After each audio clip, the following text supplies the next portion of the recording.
So in today's video we're going to be talking about long exposure photography.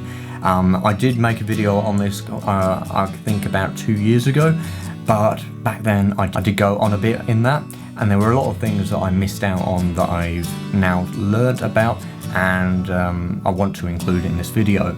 So the thing that I want to get started on first, which I think is probably one of the important parts, and that is filters. Now when you're looking at filters, they can be extremely expensive. There's all different brands, but when you're in the early days and you're learning about this, I recommend doing what I done and just going out there and buying the cheapest filter you can get. I'm looking at like a 10 stop. That's pretty much the general thing, general starting point when it comes to the long exposure photography. That will allow you to take long exposure photographs during the day when you wouldn't be able to do it any other way. A filter that I won't recommend that you use is a variable ND filter. Now I've got one here. This is one that I sometimes use for videos. So as you can see, as I rotate it around, it gets darker and darker. But the problem with these filters, as I will overlay a video that I got on my camera, using this filter, it can cause a inverted vignette. So what I mean by that, as you'll see, it will, instead of causing the darkness on the edges, it will cause the darkening into the middle, and then you get these weird effects. That's more so when you overdo the ND filter. If you're wondering what a variable ND filter is, it's basically two polarizing filters stacked together, and that you can rotate them around, which causes the effect of reducing the light. There are some different systems you can look at. So there's the square filters, which I do have. I've got a small collection right here. I've got 5 of them here. I've got them, these are made by Haida. Now, all the gear that I'm going to specify in this video, I am not affiliated with. I'm not an ambassador for. I've got no connection to the companies whatsoever. All of these have been purchased with my own money. So yeah, all out of my own pocket.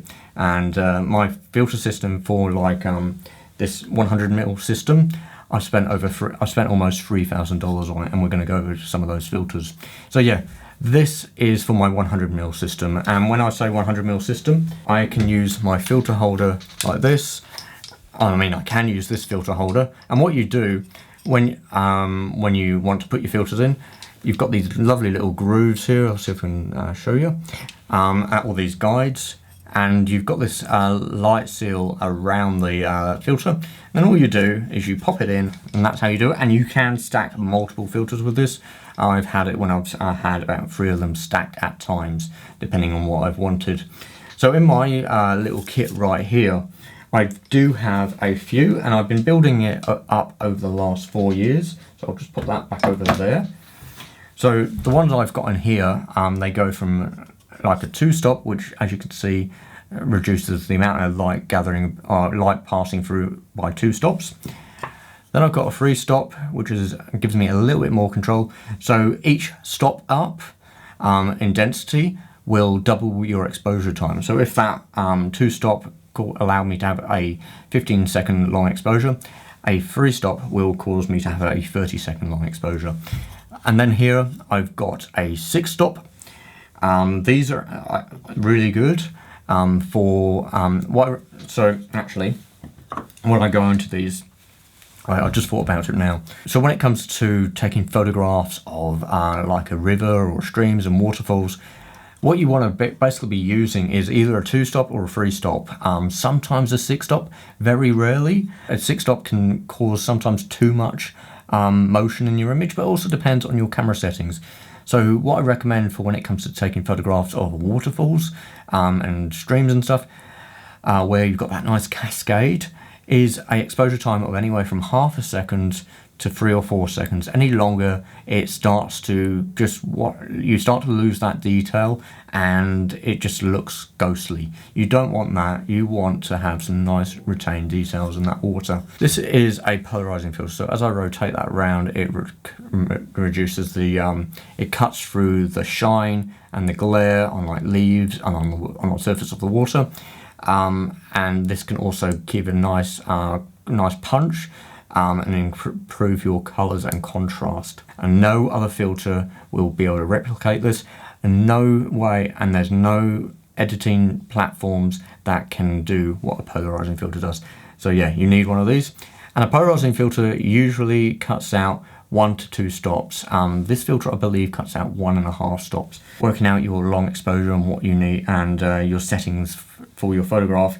I'm actually going to bring that up now while I'm thinking about it. We are trying to come up. We've got this idea in our mind of the image that we want to create, and we need to work with our gear. We need to put in our settings, the aperture, depending on how much we want in focus. Then we need to set our ISO. Typically you want to go low, 50 ISO or 100. And then once you've got that set up, you'll go into your app to be able to calculate what filter will actually work. So what I use is an app called Long Exposure Calculator.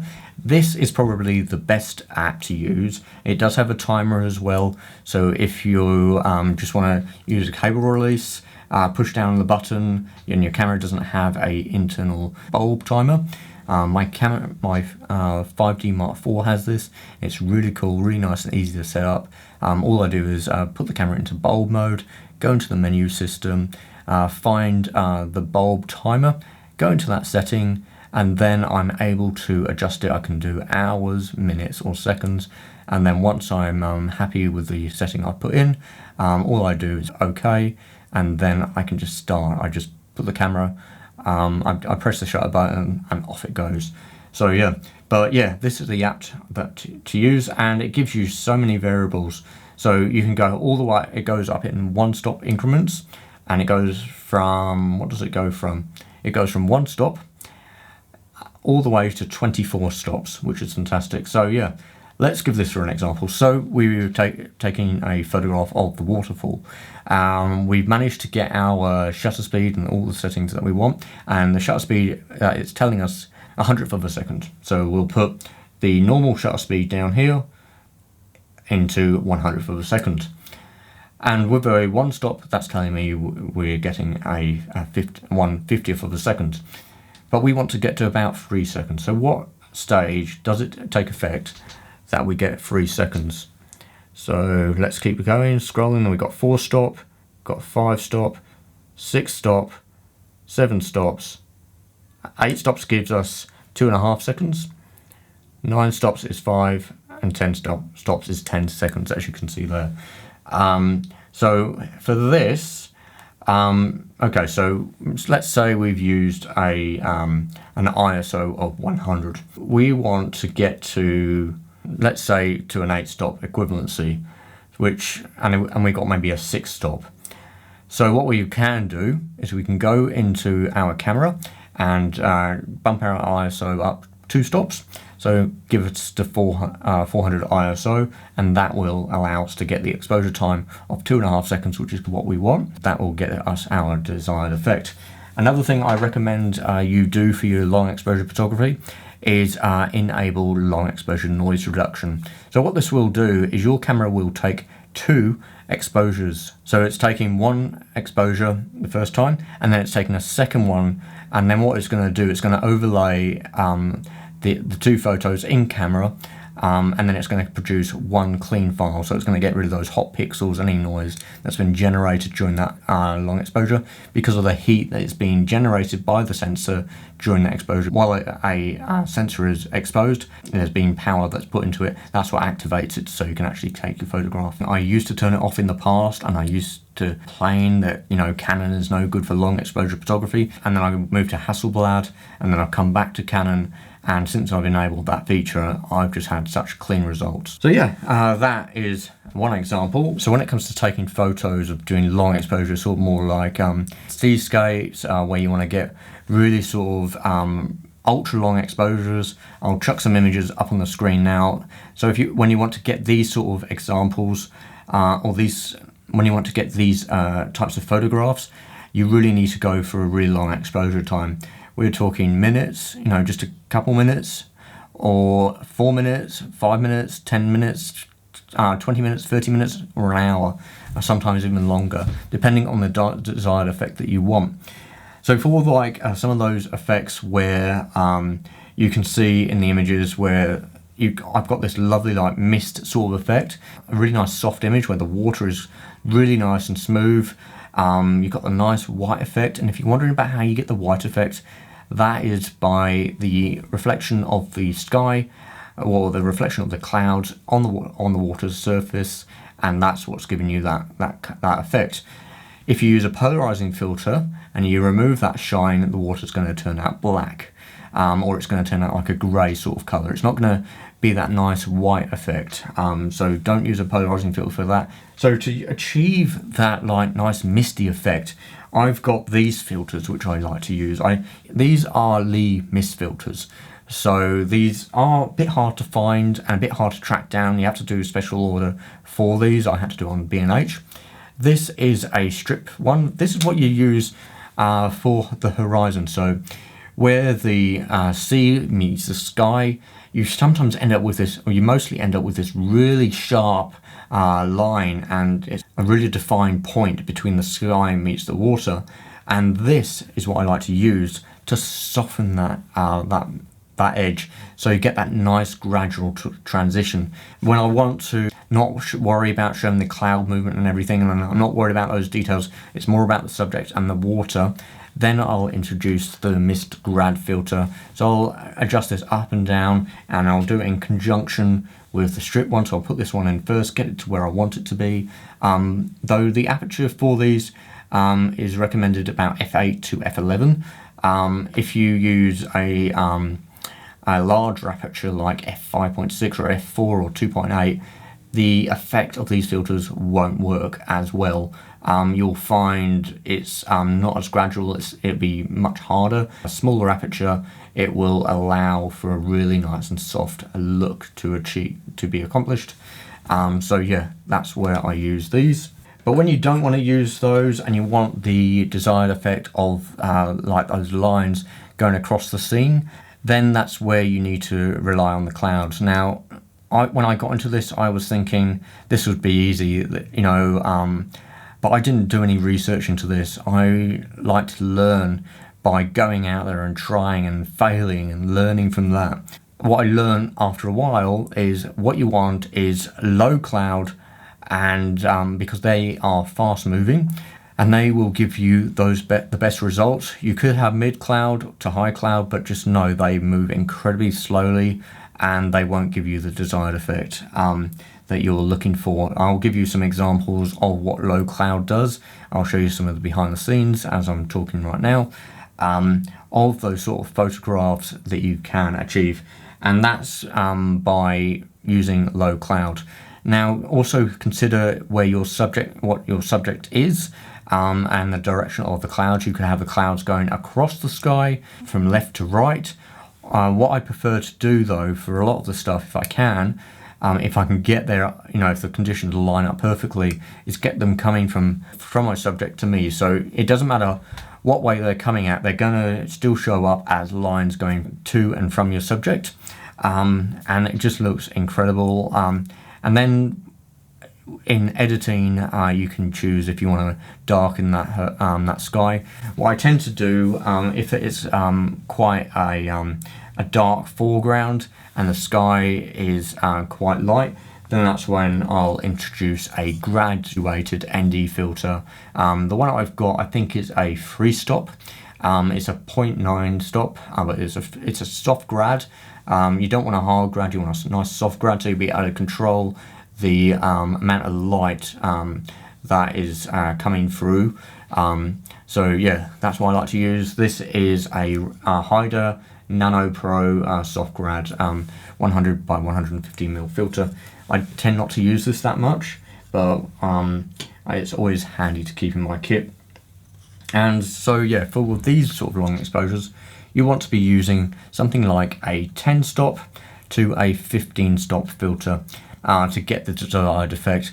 More often than not, you will reach for a 15-stop filter. Now this is incredibly dark, it's very hard to see through, so when it comes to setting up your camera, you want to do everything first before putting this on, because when you put this on, you will not be able to see through it. Set your focus up, set your composition up and everything, and setting up your depth of field as well. All of my photography, I don't use focus stacking.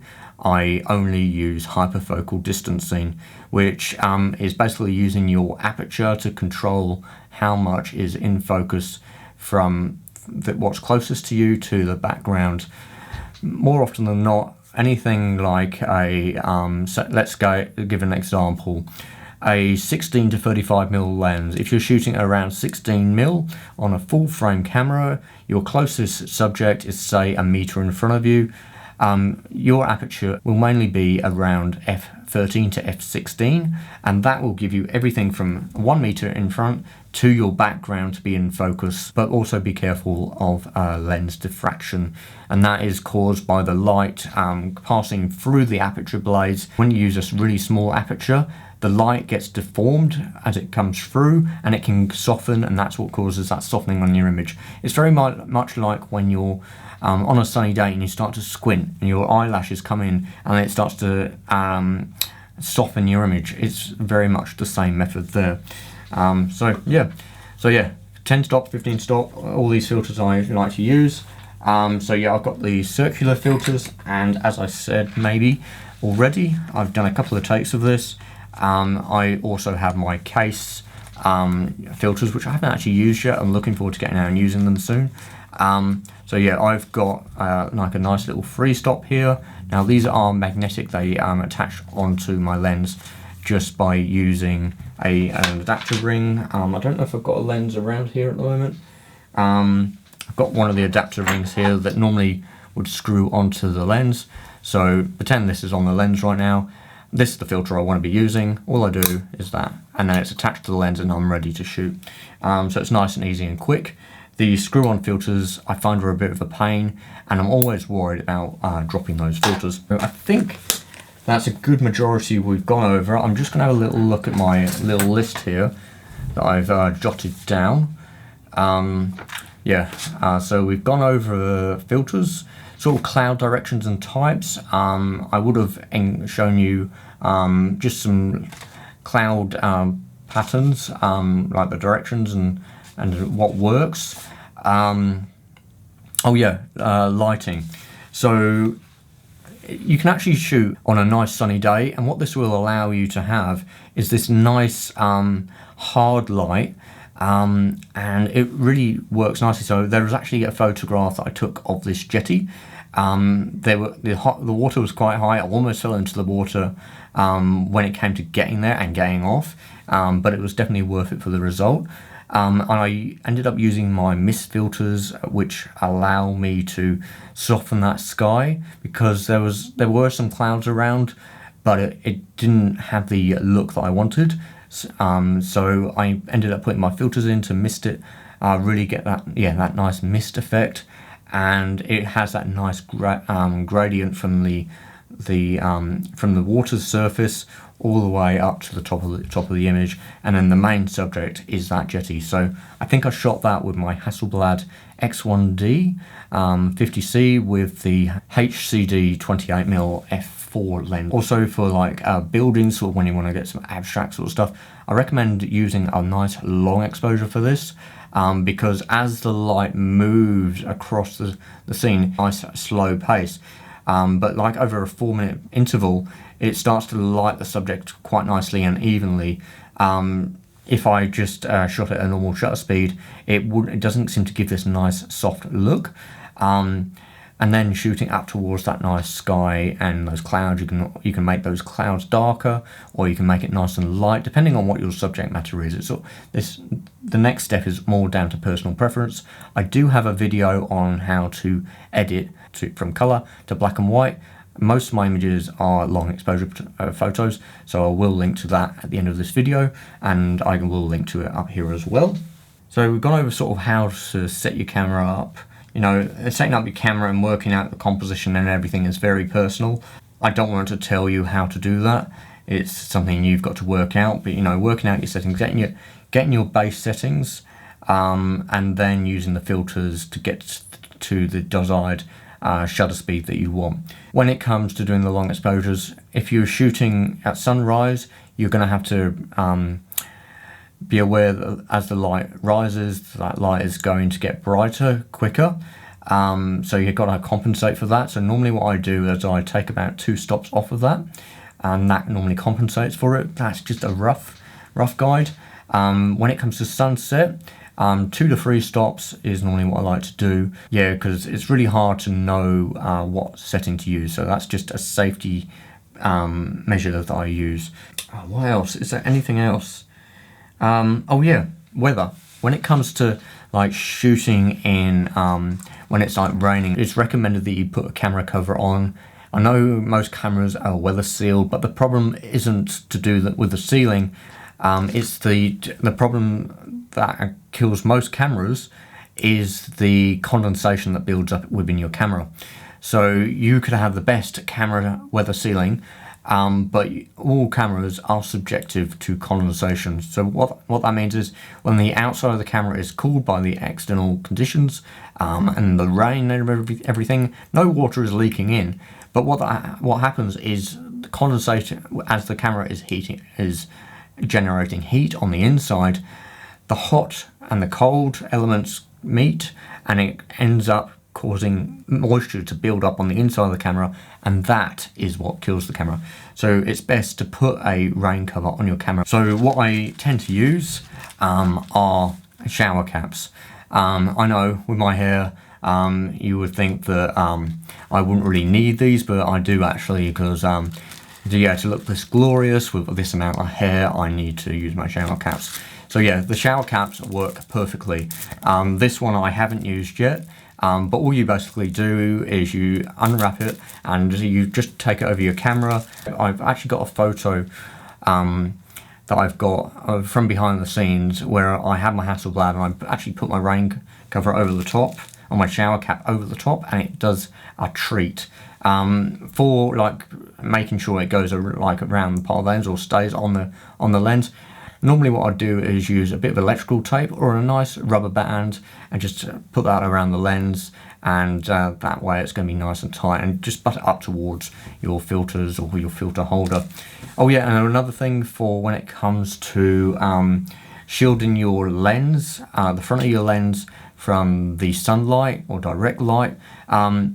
What you can do for like the shorter exposure times is you can use your lens bag or your hat or something, and before you take your photo, what you want to do is you want to get out in front of it and put this up where the light is coming from, and look at the filter and just shield the front of the lens and the filters from that sun.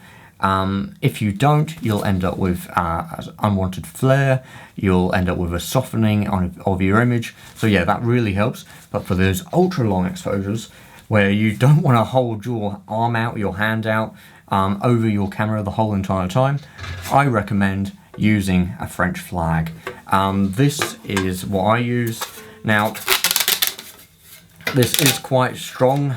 This is actually what film guys use to actually shield their lens from the sun and, you know, any unwanted light, like from a light on set, you know, continuous lighting. So this is where that helps, and it will minimize your flare. So this is it's made by Dinkum. I had to get this from B&H. So the reason why I got this one over one that attaches to your camera is I don't want anything to attach to my camera while I'm doing a long exposure. Flaps and moves around, it's going to send that vibration through my camera, and I don't want that. So what I end up doing is I end up using this clamp and I put it onto parts of my tripod, either be it the apex or onto the top of the leg itself. So yeah, that works an absolute treat. Then all I do is bring this over the top of the lens, and it works a treat. So yeah, I think that's pretty much everything. You can use ND filters on your drones as well when you want to get more creative. Now, I've got the DJI Air 2S, and that is pretty stable even at the best of times, but it still isn't great. You can get darker filters, but I probably wouldn't recommend it because there's no need to. I found the longest exposure time I've been able to get with my drone where it's been sort of sharp enough is this image from when I was down at the Gap in Albany. I was standing up, I'm actually the one standing on the right there of the frame, up on the rock, so I can actually see where my drone was. I knew the cliff face was about 30 to 40 meters, so for me to get the height, I was going by that, and I was flying down at minus 25 meters from where I took off, and that got me the height that I wanted, though I had no idea how close I was actually to that sea. And then I waited for the waves to come in, and I managed to get this shot. The exposure time was 2.5 seconds. So yeah, you can do long exposure photography with a drone, but I've tried to do like 4 seconds and 8 seconds, and yeah, the drone just moves around too much. Even on really still days, it can't stay exactly still. Even if you put the drone into cinema or tripod, is what it used to be called on the original DJI Mavic. Yeah, it used to be called tripod, and that's basically where it stopped the drone from moving as much as possible. Now I think cinema features seems to be very similar to that. Now we're going to go on to tripods, and then we're going to end this video. Okay, so now we're on to tripods, and this is one of the areas which is most overlooked when it comes to us photographers when you're getting new to using a tripod and long exposure photography. You just see even the cheap tripods, and then you see the most expensive tripods, and you think, well, what can the difference be between the most expensive tripod and the cheap tripod? There are a few factors that come into play. Even actually some of the expensive tripods don't actually perform too well, and you actually buy more into the brand, and some of the special features or some of the design elements to it, but they don't actually perform too well. So yeah. But a brand I do recommend, now I am affiliated with them, more so if you use the link down below. That's the only way I'm affiliated with them. I've got no input into the way the tripods are designed or made. I'm not an ambassador for them like that, so yeah. But this is my new lightweight my lightweight landscape photography tripod, and I actually am using this quite a lot. But when I want something a bit more solid, I've got a big tripod for that, which I will show you, maybe just quickly now, which is this big beast here. This weighs about 4.5 kilos. It's very, very heavy. It is expensive. This was about $3,500 with everything like the legs itself and the ball head. And the reason why you would want something like that is when you're going to be set up for a very, very long time. Maybe the conditions are a little bit windy, or you've got and you don't want any movement during your shot. Sorry, my dog's coming in and out of the of his doggy door in the background there, so you can probably hear that. Yeah, so when you don't want any movement and you want everything to be the best it can be, and so you can put all your faith into the tripod performing, and you're not going to have any problems. These tripods, they're not. What's he doing? What's my dog? He keeps going in and out. Yeah, so with these tripods, there are compromises, but for most of the shooting, at least a lot of the shooting that I've been doing since I got this, I've been shooting some wind and doing some long exposure. I think my longest exposure was about 6 minutes, and this actually done the job very, very nicely. So yeah, this tripod is made by Suru. This is the R2214X, and the ball head wise, I've got a K30 Mark II ball head, which is rated for about 20 kilos. And when it comes to choosing gear, it's better to buy something that is built over spec to what you actually need, give you the stability that you need and you want from your setup. The last thing you want is a tripod which is flimsy. There's a lot of give in the legs. The ball head has you're able to move it when you've got your camera set up on it, or you can see it sliding slightly when you're doing the long exposures.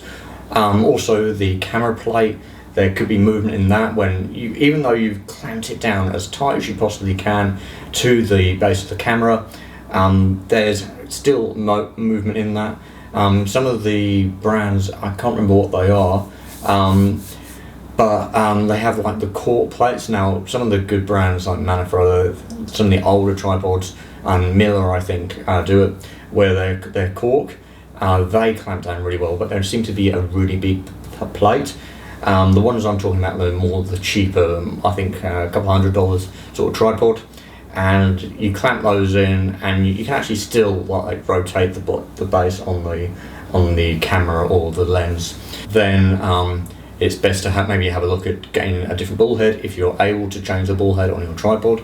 So yeah, like this, something like this tripod here, I think the legs are about $500, and then the ball head was about $240 I paid for it. Now there are sales that do happen from time to time where you can get a good deal on a tripod. I think that's what I got for this.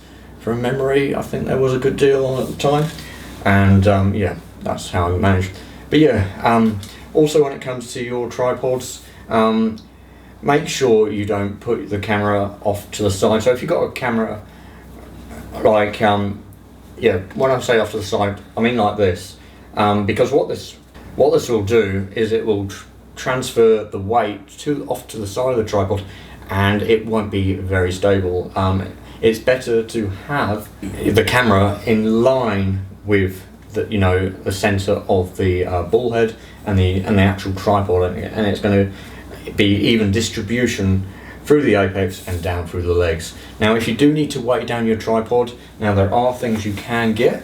There's a thing like this, which you basically strap on to each of the leg, and this allows you to basically like this sort of set up there, and then you can put like your water bottle or some rocks in the area into it. And what this will allow you to do, instead of like using your bag on the apex or the not the apex, yeah, on the apex with the hook, or you've got the center column with the little hook on the bottom there, those can actually cause problems. So if you're using a camera bag or something, and it's windy, that will start to move and sway, and that will actually cause added vibrations and movement that will be transferred to your apex and your ball head and your camera, and also transferred through the legs. But using something like this, what it does is it transfers the weight evenly down through each of the legs and takes it away from here. Best to buy tripods that's overspec'd than underspec'd. Try different tripods out, see how it works for you. One of my tests when I come to buying tripods is grabbing hold of the legs. Make sure you've put the tripod up to its maximum height, and what I do is I grab both legs and I get a nice firm position with my feet and everything, and I put a bit of flex. I use my arms and everything, and I just put pressure going that way, and then I put pressure going that way, and I twist it. And what I'm looking at is how much force is needed to actually cause the tripod to twist and for the legs to move. And I'm putting a bit of force through this, and it's actually moving a little bit, but this is really extreme conditions. You can even just go really light and just see how much force is required. Just pretend like it's a windy day, or you've got you're photographing in a stream, and you think that of like that water, that vibration coming through. You can even just grab you with your fingers and just give and just emulate water going to your tripod and bumping it and seeing how much it wiggles. So this actually does move a little bit more than what I'd like. But if I wanted to, if it was a really strong stream, that's what I'm sort of emulating here. If I needed something that was nice and strong, that wouldn't move, then you'd go for something like this. Or there is a tripod which I'd recommend if you are looking. It's made by Manfrotto. It's quite an old thing. You can pick them up for sometimes a few $100 used, because a lot of people don't really use them anymore, mainly because of the weight. They weigh about 5.5, 6 kilos. It's the Manfrotto 058B, I think it is, or 058, I think it is. Yeah, it's a massive tripod, but that will be able to stand up against a lot of the streams and stuff and give you the best utility on a budget. Another big thing is make sure you are able to put spikes on your tripod feet. Now you might be wondering why have spikes? Well, what this will allow you to do, allow your tripod to have the best connection to the ground as possible, where there's not going to be any movement. So if you're shooting on, let's say you've got a slippery surface, you're shooting some rocks around a waterfall, and the ground is quite slippery, the spikes will allow you to really anchor down and get the most stability, and you won't actually end up with it sliding. Also, same goes for ice, rubber feet. There could be that little bit of the surface layer, and your tripod just slips around all over the place. Having the spikes on will allow you to have the grip. And what you can also do when you've got the spikes, so I'll take my camera off right now, and this is how you do it. So you get your tripod there, and what you do is you just go like that, just a little firm hit to the surface, and that will allow the tips of the spikes to actually dig a little indent into that surface, and it will be nice and stable.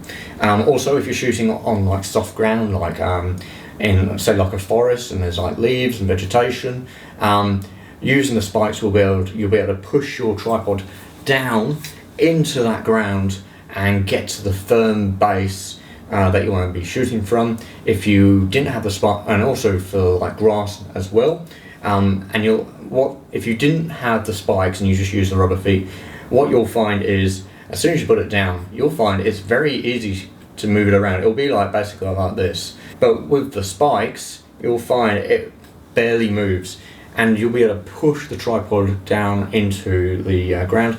If you're also down at the beach, I recommend pushing the tripod legs down, but make sure when you are shooting down at the beach that you've got the lower section of your leg fully extended. That way when the sand comes up, or goes probably about half height, you're not going to be problems. If you were to use the middle section of your leg, then what you're going to do, you're going to put all that sand and all that dirt and all that water into the leg clamping mechanism, and you're going to find that it's going to bind up.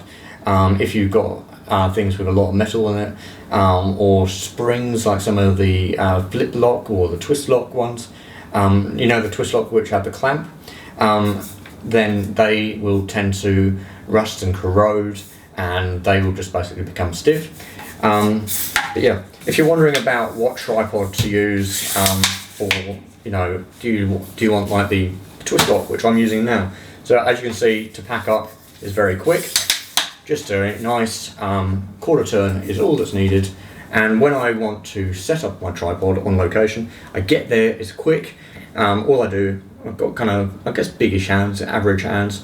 I'm able to grab all three of these, and that's it. And then that's extended, and that's it. It's clamped down, it's ready to go. Obviously I need to extend the other two legs out, but it's just nice and simple and easy. Also, one other quick note with the spikes, if you can get nice long spikes, that's even better, about 3 or 4 inches long. That will allow you to really push through the ground. Unfortunately with Subaru, they've got really short spikes, though I am thinking maybe getting some bolts or something and making my own, or trying to research. But it is annoying with the bolt thread. It's a fine thread. I think it's an M8 or M9 or something, or maybe M10, I can't remember, but it's a fine thread, which is annoying. Where something like this PMG tripod one, the spikes are more universal, so I can always swap out. These are about just over an inch in length, and they're really nice and durable. But as you can see, this tripod is a beast. But anyway, I think I've done enough on tripods. I've done enough takes of this, and I don't think I'm going to get any better than this. Alright, I hope you've learned quite a bit about this. We've gone over quite a few things. I hope it's been beneficial.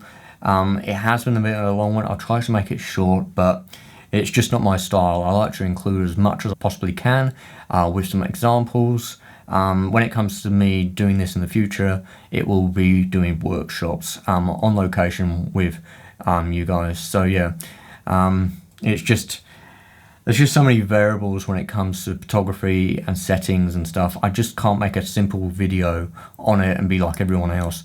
I like to give you detail, so yeah. Anyway, I'm Simon, and I look forward to seeing you in the next one. Okay, bye for now.